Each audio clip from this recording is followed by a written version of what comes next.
दोस्तों स्वागत है अपने YouTube channel next study point में। नेक्स्ट स्टडी पॉइंट के हम आज सामान्य विज्ञान से संबंधित जो टॉप 40 क्वेश्चन की सीरीज चल रही है उसको देखने वाले हैं। ठीक है दोस्तों, इससे पहले वाला वीडियो नहीं देखा हो तो आप एक बार उसे जरूर देखिएगा। और नेक्स्ट स्टडी पॉइंट की इस क्लास में हर रोज टॉप 40 क्वेश्चन कराए जाते हैं दोस्तों, जो आपके एग्जाम की दृष्टि से बहुत ही महत्वपूर्ण रहते हैं। ठीक है, तो क्वेश्चन नंबर फर्स्ट हम देखते हैं, ज़्यादा टाइम नहीं लेंगे आपका। यदि एक लघु वर्षा बूंद वायु से होती हुई गिरती है तब क्या होता है। ठीक है, तो इसका राइट आंसर क्या होगा दोस्तों, आपको 4 ऑप्शन में से राइट आंसर चूज करना है। तो राइट आंसर हो जाएगा, यदि एक लघु वर्षा बूंद वायु से होती हुई गिरती है तब उसका वेग कुछ समय के लिए बढ़ता रहता है और फिर एक समान हो जाता है। ठीक है, तो राइट आंसर क्या हो जाएगा, ऑप्शन नंबर सी इसका राइट आंसर हो जाएगा। उसका वेग कुछ समय के लिए तो बढ़ता जाता है, फिर एक समान हो जाता है। ठीक है, तो इसका राइट आंसर क्या हो जाएगा, लघु वर्षा की बात चल रही है दोस्तों। लघु वर्षा बूंद वायु से होती हुई गिरती है तब उसका वेग कुछ समय के लिए तो बढ़ता जाता है और फिर एक समान रह जाता है। बात कर ली जाए वर्षा की बूंद की, तो आपसे क्वेश्चन में मैंने पिछले वीडियो में भी पूछा था कि वर्षा की बूंद गोल क्यों होती है दोस्तों। तो आपका राइट आंसर क्या था, पृष्ठीय तनाव के कारण। पृष्ठीय तनाव के कारण जो है वर्षा की बूंद गोल होती है। ठीक है, और गोल वस्तु, हमेशा इस बात का ध्यान रखना दोस्तों, जो गोल वस्तु होती है वो सबसे कम यानी कि न्यूनतम क्षेत्रफल अपने इकट्ठा एरिया न्यूनतम क्षेत्रफल घेरती है। ठीक है, न्यूनतम क्षेत्रफल घेरती है, इस बात से आपको पता होना चाहिए। नेक्स्ट यदि बात कर ली जाए वर्षा के बूंद या वर्षा के जल से संबंधित, तो वर्षा का जल जो होता है दोस्तों सबसे शुद्ध जल माना जाता है। वर्षा का जल जो रहता है वो सबसे शुद्ध जल रहता है। तो ये आपको कुछ क्वेश्चन से फैक्ट भी बताए जाएंगे। तो वीडियो अच्छा लगे तो लाइक जरूर कर दीजिएगा दोस्तों। अगला क्वेश्चन देखते हैं, नाखून पॉलिसी परिमार्जन रिमूवर में क्या होता है। यहाँ पर 4 ऑप्शन आपको दिखाई दे रहे हैं। तो नाखून पॉलिसी परिमार्जन रिमूवर में क्या होता है दोस्तों, एसीटोन होता है। क्या होता है, इसका राइट आंसर क्या हो जाएगा, एसीटोन जो है दोस्तों इसमें रिमूवर के रूप में, परिमार्जक के रूप में एसीटोन को लिया जाता है। ठीक है, तो इसका राइट आंसर क्या हो जाएगा, ऑप्शन नंबर ए हो जाएगा। अगला क्वेश्चन है, ये सभी क्वेश्चन दोस्तों मोस्ट इंपोर्टेंट क्वेश्चन है आपके एग्जाम की दृष्टि से। टेलीविजन संकेत सामान्यतः कुछ दूरी के पश्चात निम्नलिखित में से किसके कारण प्राप्त नहीं हो पाता है। तो टेलीविजन की बात कर ली जाए दोस्तों तो आप सभी को पता है इसका राइट आंसर क्या हो जाएगा, पृथ्वी की वक्रता के कारण। कुछ दूरी के पश्चात पृथ्वी की जो वक्रता है उसी के कारण जो है संकेत मिलना, टेलीविजन के संकेत मिलना बंद हो जाते हैं। ठीक है, टेलीविजन का जो बात कर ली जाए दोस्तों, टेलीविजन से संबंधित आपको पिछले वीडियो में मैंने क्वेश्चन करवा रखे हैं।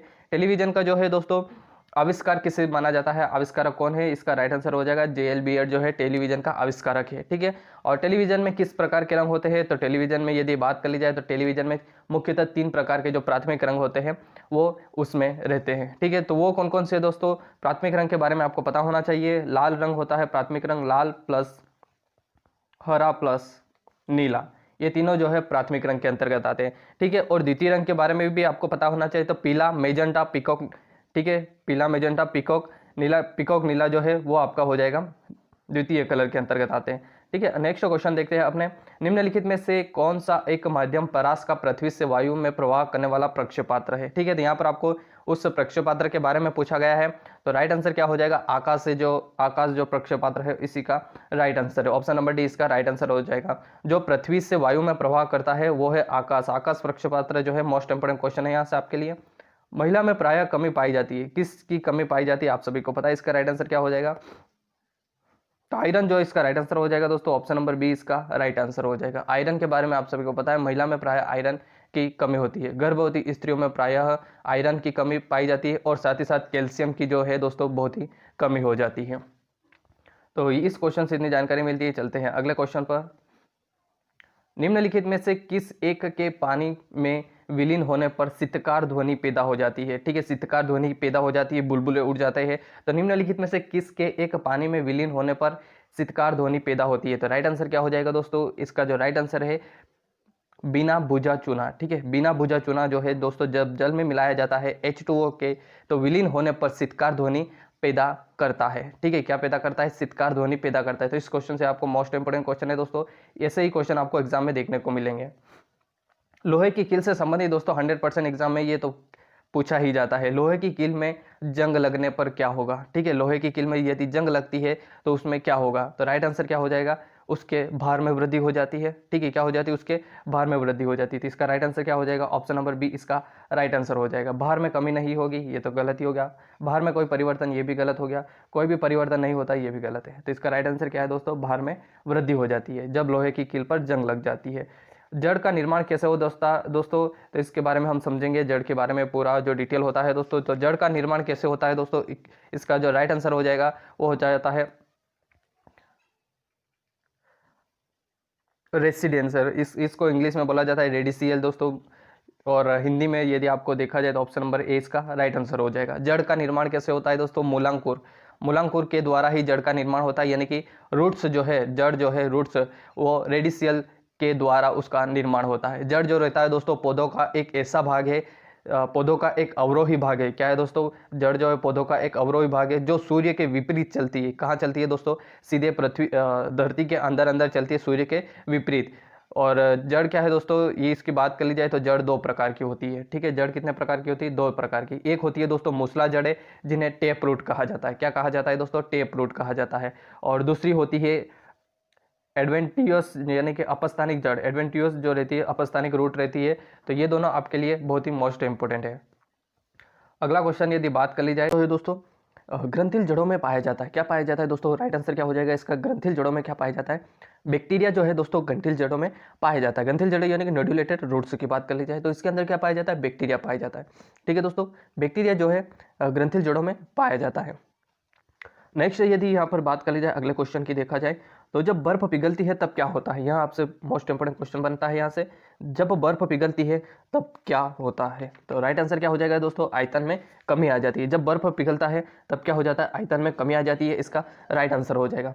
ठीक है, तो बर्फ से संबंधित यानी कि वाटर से संबंधित बहुत ही महत्वपूर्ण क्वेश्चन मैं आपको बता रहा हूँ। 4 डिग्री सेल्सियस की बात कर ली जाए, आप सभी को पता है 4 डिग्री सेल्सियस के क्या संबंधित बात बता रहा हूं मैं दोस्तों।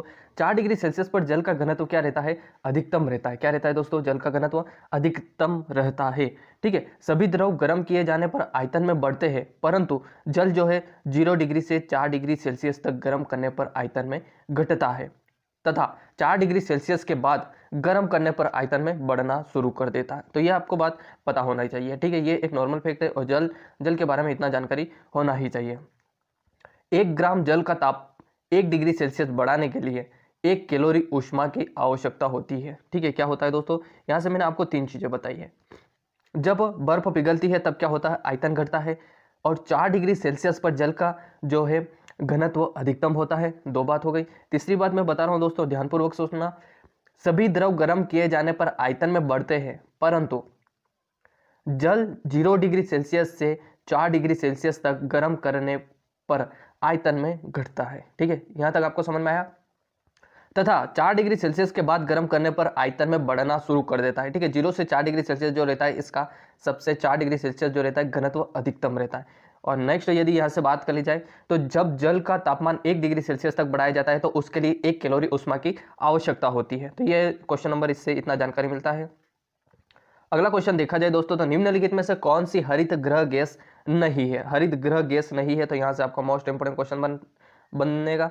तो कौन कौन सी है नहीं है दोस्तों? तो आपको राइट आंसर हो जाएगा नाइट्रोजन जो है हरित गृह गैस नहीं है। नाइट्रोजन जो है हरित गैस ग्रह जो ये नहीं है। कौन नहीं है? हरित गृह गैस नहीं है।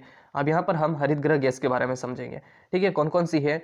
CO2 यानी कि कार्बन डाइऑक्साइड भी है, मीथेन है, नाइट्रस ऑक्साइड है। ये सभी गैस क्या है? हरित गैस है। और नाइट्रोजन गैस क्या है? हरित गैस नहीं है। हरित गैस का जो मुख्यतः जो जिम्मेदार है वो है CO2 यानी कि कार्बन डाइऑक्साइड। यहाँ से मोस्ट इंपोर्टेंट क्वेश्चन बनता है आपकी दृष्टि से।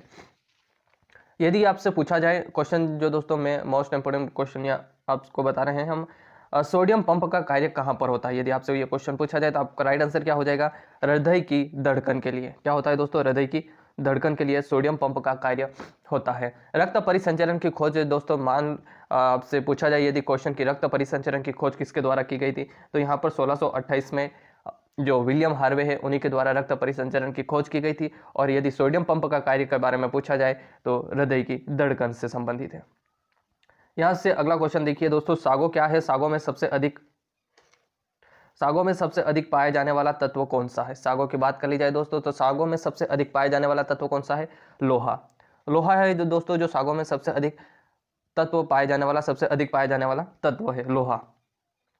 अगला क्वेश्चन दोस्तों, कुछ क्वेश्चन ऐसे रहेंगे जो आपको मतलब अलग से लिखकर उनका बार बार रिवीजन करना पड़ेगा। तो यहाँ से हम देखते हैं नायलॉन के आविष्कार के साथ निम्नलिखित में से कौन संबंधित है? तो नायलॉन का आविष्कार किसके द्वारा किया गया था दोस्तों? तो नायलॉन का जो आविष्कार है doctor Wallace H Carothers, doctor Wallace H Carothers है। ठीक है, केथार पर्स जो है दोस्तों, केथार पर्स जो है इसके doctor Wallace H Carothers है। ठीक है, तो ये जो है नायलॉन के आविष्कारक है। नायलॉन के कौन आविष्कारक? Doctor Wallace H Carothers. और नेक्स्ट यदि बात कर ली जाए यहाँ पर मोस्ट इंपोर्टेंट क्वेश्चन है दोस्तों, ये तो आपके एग्जाम की दृष्टि से बहुत ही महत्वपूर्ण है। अब ये कैसे क्या है, कासा एक मिश्र धातु है, मिश्र धातु से हमेशा क्वेश्चन बनता है, मिश्र धातु हमेशा चर्चा में रहती है। तो यहाँ से आपका राइट आंसर क्या हो जाएगा दोस्तों, कासा एक मिश्र धातु है।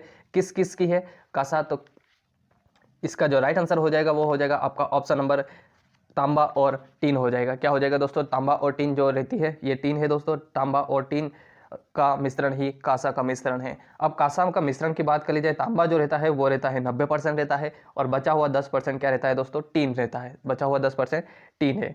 अगली यदि क्वेश्चन की बात करते हैं तो यहाँ पर आपको जब प्रकाश की किरण प्रकाश के सघन यानी कि प्रकाश की जो किरण है वो प्रकाश के सघन माध्यम से विरल माध्यम की तरफ जाती है तो क्या होता है, यही आपसे क्वेश्चन में पूछा गया है कि जब जो दो माध्यम होते हैं विरल माध्यम और सघन माध्यम, तो जब विरल माध्यम से सघन माध्यम से विरल माध्यम में जाती है तो अभिलंब से कहाँ मुड़ती है वो, तो अभिलंब से यानी कि नॉर्मल से क्या हो जाती है, दूर मुड़ जाती है।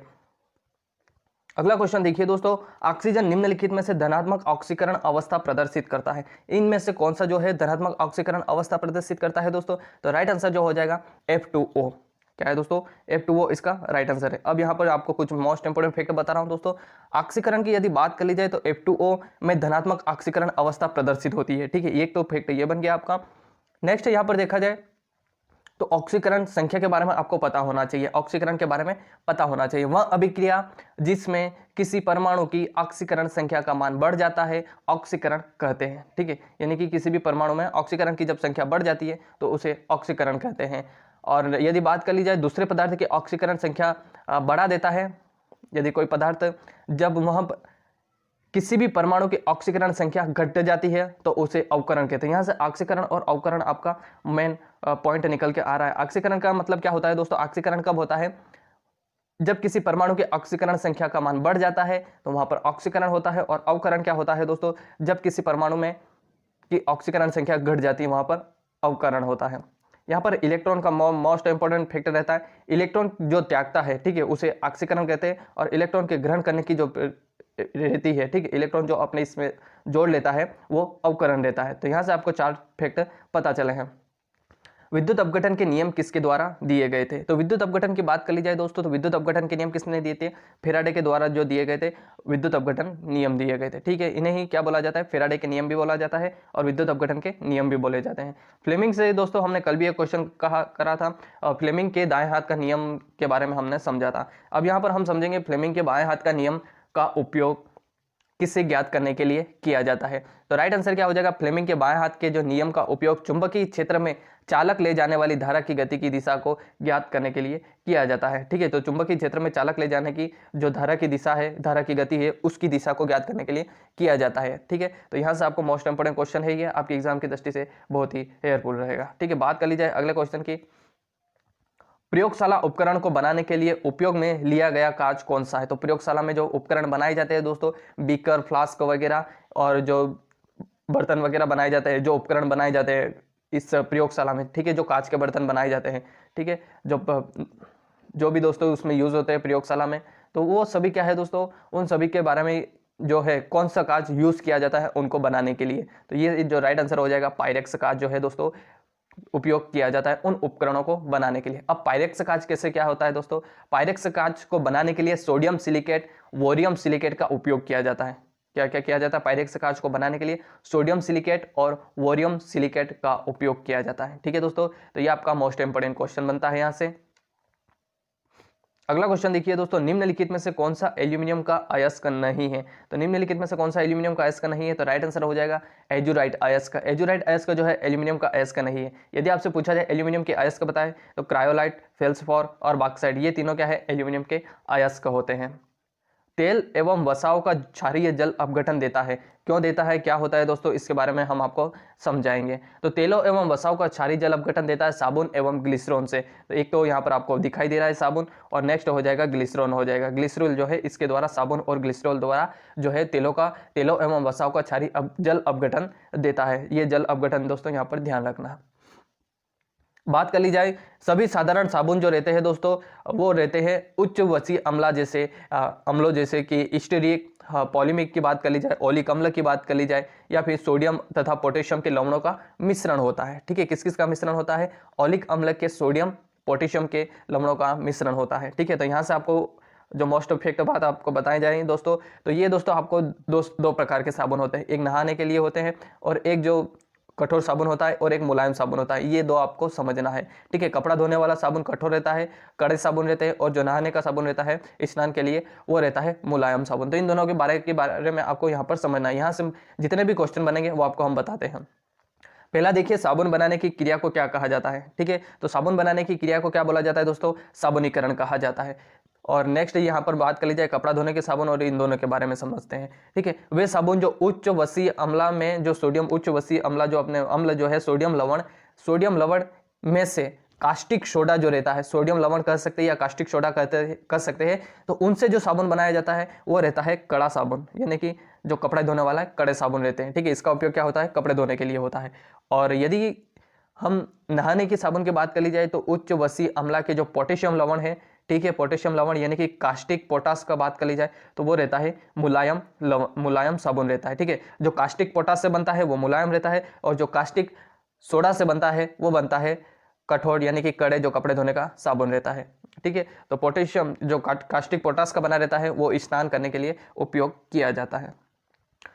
ठीक है दोस्तों, तो साबुनीकरण की विधि द्वारा साबुन को बनाया जाता है, तो यहाँ से आपको इतनी जानकारी मिलती है। नेक्स्ट क्वेश्चन है, स्वादिष्ट भोजन को देखते ही मुंह में पानी आ जाता है, ये क्या है, क्यों होता है ऐसा? तो इसका जो राइट आंसर हो जाएगा वो हो जाएगा उदासीनीकरण अभिक्रिया, यानी कि ये एक नेचुरली फैक्ट है। ठीक है, ये क्या है? नेचुरली फैक्ट है, यानी कि उदासीनीकरण क्रिया द्वारा ये सब होता है। स्वादिष्ट भोजन को देखते ही मुंह में पानी आ जाता है, यह एक उदासीन अनुक्रिया है। अगला क्वेश्चन देखिए दोस्तों, नाइट्रोजन फिक्सिंग जीवाणु सामान्यतः तत्व पाए जाते हैं। ठीक है, तो नाइट्रोजन फिक्सिंग जीवाणु सामान्यतः तत्व कहाँ पाए जाते हैं ये आपको बताना है। तो राइट आंसर क्या हो जाएगा? लेग्यूमिनियस पौधों में। लेग्यूमिनियस पौधों में क्या होता है दोस्तों? नाइट्रोजन फिक्सिंग जीवाणु जो रहते हैं सामान्यतः तत्वों में पाए जाते हैं। अगला क्वेश्चन देखा जाए दोस्तों, तो ज़्यादा टाइम नहीं लेंगे हम आपका। ठीक है, कोशिका गतिविधियां नियंत्रित की जाती है। कोशिका गतिविधियां किससे नियंत्रित की जाती है? न्यूक्लियस द्वारा यानी कि न्यूक्लियस केंद्र द्वारा। ठीक है, तो न्यूक्लियस केंद्र के द्वारा जो है दोस्तों कोशिका की गतिविधियां जो होती है उन्हें नियंत्रित किया जाता है।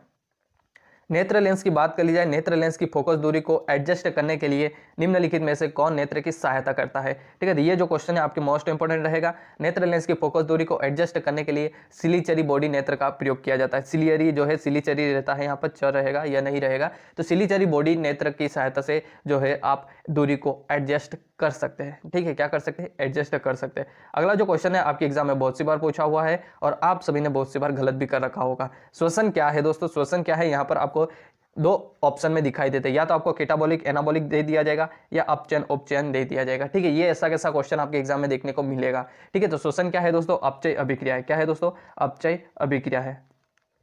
अब अपचय अभिक्रिया क्या होती है दोस्तों? केटाबॉलिक जो अभिक्रिया रहती है वो रहती है अपचयक अभिक्रिया। और यहाँ से कुछ फैक्ट आपको पता होना चाहिए जो श्वसन के द्वारा क्या क्या होता है। तो श्वसन के द्वारा लगभग 400 ml पानी जो दोस्तों 400 ml पानी जो है हम प्रतिदिन वेस्ट करते हैं। ठीक है, मतलब यदि हमारे शरीर से बाहर निकलता है, वेस्ट नहीं है, वो तो एक शरीर की क्रिया है। तो 400 ml पानी प्रतिदिन हमारे शरीर से बाहर निकलता रहता है। अगली यदि क्वेश्चन की बात कर ली जाए तो पौधों का वह भाग जो पानी और विलयों के जड़ों से पौधों के अनेक भागों में ले जाता है। ठीक है, तो यहाँ से आपको राइट आंसर पता होगा। पौधे का वह भाग जो पानी एवं विलयों को जड़ों से पौधों के अनेक भागों में ले जाता है, तो क्या है दोस्तों? वह जाइलम है। ठीक है, जाइलम इसका राइट आंसर हो जाएगा। पौधों का वह भाग जो पानी एवं विलय यानी कि जो भोजन है उनको जड़ों से, पानी भोजन नहीं बोल सकते आप, भोजन नहीं, पानी एवं विलयों के जड़ों से पौधों के अनेक भागों में ले जाता है, वह जाइलम कहला जाता है। और फ्लोएम जो रहता है दोस्तों भोजन का मिश्रण ले जाता है, उसे फ्लोएम कहा जाता है। ठीक है,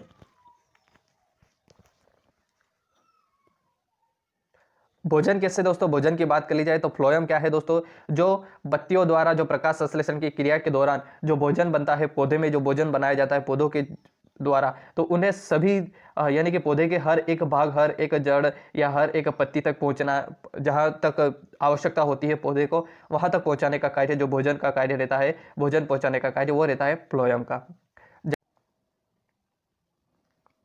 अगला क्वेश्चन जो बन रहा है यहाँ पर, पृथ्वी के भ्रमण की गति के बारे में आपसे पूछा गया है। पृथ्वी के जो भ्रमण की गति होती है, यहाँ से 4 ऑप्शन में आपको बताना है कौन सा राइट आंसर हो जाएगा। तो पृथ्वी के जो भ्रमण की गति होती है वो 2.8 किलोमीटर प्रति मिनट होती है। 2.8 किलोमीटर प्रति मिनट जो है पृथ्वी के भ्रमण की गति होती है, ठीक है। और यहाँ से यदि आपसे कोई क्वेश्चन पूछा जाए कि यदि कोई मिसाइल छूटती है, और यानी आपसे ये क्वेश्चन जो है इसी से संबंधित है, पृथ्वी से संबंधित, तो आपसे यदि पूछा जाए पृथ्वी के लिए पलायन वेग का मान क्या होता है, पृथ्वी के लिए पलायन वेग का मान कितना होता है, तो आपको राइट आंसर क्या रहेगा, 11.2 किलोमीटर प्रति सेकंड रहेगा। क्या रहेगा, 11.2 किलोमीटर प्रति सेकंड। और ये आपके एग्जाम में 100% पूछा जाएगा, क्योंकि चंद्रयान और इनसे संबंधित जो PSLV, इन सभी से संबंधित आपको एक वीडियो बनाया गया है। आप यहाँ पर जो है आप चैनल पर जाकर आप उसका वीडियो देख सकते हैं। तो वहाँ से आपको ये क्वेश्चन जो चंद्रयान से संबंधित यदि कोई क्वेश्चन पूछा जाएगा तो पलायन वेग से संबंधित आपका क्वेश्चन जरूर बनेगा। पलायन वेग का मान क्या रहेगा, 11.2 किलोमीटर प्रति सेकंड रहेगा। ग्रहों की गति की यदि बात कर ली जाए तो ग्रहों की गति के नियम को किसने प्रतिपादन किया था। राइट आंसर क्या हो जाएगा दोस्तों, ग्रहों की गति के नियम को जो है केपलर ने प्रतिपादन किया था। किसके द्वारा प्रतिपादन किया गया था दोस्तों, केपलर के द्वारा जो है ग्रहों की गति के नियम को प्रतिपादन किया गया था। अब यहाँ पर दोस्तों आपको कोपर्निकस दिखाई दे रहे हैं, न्यूटन दिखाई दे रहे हैं, आर्यभट्ट दिखाई दे रहे हैं, तो इन चारों के बारे में भी आप समझ ही लीजिए। केपलर से यदि संबंधित क्वेश्चन बनता है तो ग्रहों की गति का नियम बनता है। क्या बनता है, ग्रहों की गति का नियम। कोपर्निकस की यदि बात कर ली जाए दोस्तों, तो कोपर्निकस से संबंधित एक क्वेश्चन आपको बताया जाए तो पृथ्वी और सूर्य की जो परिक्रमण है, पृथ्वी जो है सूर्य की परिक्रमा कर रही है, ये किसने बताया था, कोपर्निकस ने बताया था कि जो पृथ्वी है वो किसकी परिक्रमा कर रही है, सूर्य की परिक्रमा कर रही है, ठीक है। ये जो है पृथ्वी जो है सूर्य की परिक्रमा कर रही है।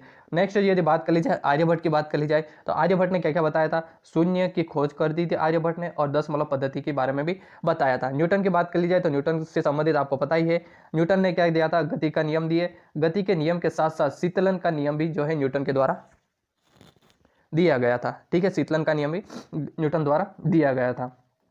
अगला क्वेश्चन यदि दोस्तों आपको समझाया जाए तो यहाँ पर बनता है, लोहे को जंग लगने से बचाने के लिए उस पर कलाई चढ़ाने के काम में लाई जाने वाली धातु निम्नलिखित में से कौन सी है, ठीक है। तो जब जस्तीकरण होता है दोस्तों, तो उसमें जस्ता का प्रयोग किया जाता है, जिसके द्वारा लोहे के ऊपर एक परत जमा दी जाती है, जिसके द्वारा क्या होता है, जब लोहे की परत के ऊपर जस्ता की परत चढ़ा दी जाती है तो लोहे को जंग से बचाया जा सकता है, ठीक है। जंग लगने से उसे बचाया जा सकता है।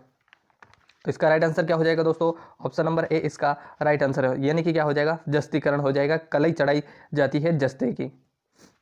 अगला क्वेश्चन देखिए, पेसमेकर का कार्य क्या होता है दोस्तों। पेसमेकर क्या है पहले ये समझ लीजिएगा आप। तो पेसमेकर क्या है दोस्तों, दिल की धड़कन प्रारंभ करना। क्या करना है दोस्तों, दिल की धड़कन को प्रारंभ करना, यानी कि जो पेसमेकर है दोस्तों, पेसमेकर के द्वारा मोस्ट इंपोर्टेंट क्वेश्चन है कि हृदय की जो गति रहती है, जो धड़कने की गति रहती है, जब वो कम हो जाती है तो कम हो जाने पर पेसमेकर का उपयोग करके उसे एक लिमिट में लाया जाता है। क्या लाया जाता है दोस्तों, एक लिमिट में, जो उसकी सामान्य स्थिति रहती है, नॉर्मल अवस्था में लाया जाता है, ठीक है। तो ये आपसे मोस्ट इंपोर्टेंट क्वेश्चन यहाँ पर बनता है, ठीक है।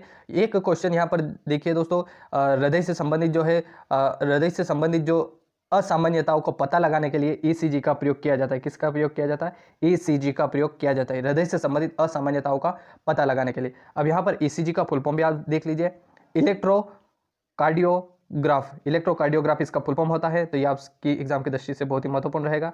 अगला क्वेश्चन डेसिबल से संबंधित बनता है आपके लिए, जो आपकी एग्जाम की दृष्टि से बहुत ही महत्वपूर्ण है। डेसिबल किसे नापने के लिए प्रयोग में लाया जाता है। डेसिबल क्या है दोस्तों, आपको सभी को पता है, वातावरण में जो ध्वनि है इसी से संबंधित क्या होता है, डेसिबल का प्रयोग लाया जाता है। इससे कोई ज़्यादा क्वेश्चन नहीं बनेंगे आपसे, ठीक है। आपके लिए जो डेसिबल है नॉर्मल क्या है, वातावरण में ध्वनि का पता लगाने के लिए। थर्मोस्टेट का प्रयोग यदि थर्मोस्टेट से समझा जाए तो थर्मोस्टेट का प्रयोग यानी कि थर्मामीटर से, यानी कि तापमान से संबंधित आपको यहाँ पर दिखाई दे रहा है। थर्मोस्टेट का सीधा सीधा बन रहा है तापमान में स्थिर रखना, तापमान का स्थिर रखना इसका प्रयोजन है। थर्मोस्टेट का प्रयोजन क्या है, तापमान को स्थिर रखना, ठीक है। तापमान को क्या रखना, स्थिर रखना, इसका प्रायोजन रहता है। अगला क्वेश्चन की बात कर ली जाए दोस्तों, ऑक्सीजन के बाद सबसे अधिक उपलब्ध कौन सा मूल तत्व है। ऑक्सीजन के बाद दोस्तों कौन सा जो है सबसे अधिक उपलब्ध मूल तत्व जो है पर्यावरण में, यानी कि वातावरण में उपस्थित है। तो ऑक्सीजन है, ऑक्सीजन तो फर्स्ट ही आपका रहता है। उसके बाद सबसे अधिक उपलब्ध जो मूल तत्व है वो है सिलिकॉन। कितना रहता है दोस्तों, सिलिकॉन की बात कर ली जाए तो सिलिकॉन जो है दोस्तों ऑक्सीजन के बाद सबसे अधिक उपलब्ध है। और भूपटल पर सिलिकॉन जो है 27.27 T2% जो है सिलिकॉन रहता है। और ऑक्सीजन की बात कर ली जाए तो 46.80 जो है भूपटल पर उपस्थित है, क्या है, ऑक्सीजन O2। और यदि आपसे एल्यूमिनियम के बारे में भी पूछा जा सकता है तो एल्यूमिनियम जो भूपटल पर कितना है दोस्तों, 8.13%, 8.13% जो है ये भूपटल पर स्थित है। क्या है दोस्तों, भूपटल पर स्थित है। अगला क्वेश्चन की बात कर ली जाए, क्लोरोफिल प्रकाश के किस घटक को परावर्तित करता है। तो क्लोरोफिल जो है प्रकाश के किस घटक को परावर्तित करता है, तो राइट आंसर जो हो जाएगा हरा को। किसको, हरा जो है, हरे घटक को, हरा घटक जो रहता है प्रकाश का, हरा रंग जो रहता है उसी को क्लोरोफिल के द्वारा परावर्तित किया जाता है। तो हरा घटक को क्या करता है, परावर्तित कर देता है प्रकाश, क्लोरोफिल जो रहता है दोस्तों। अगला क्वेश्चन बनता है, अदरक की बात कर ली जाए, अदरक का जड़ नहीं है। अदरक का जड़ नहीं है तो क्या है, ये आपसे क्वेश्चन में पूछा गया है।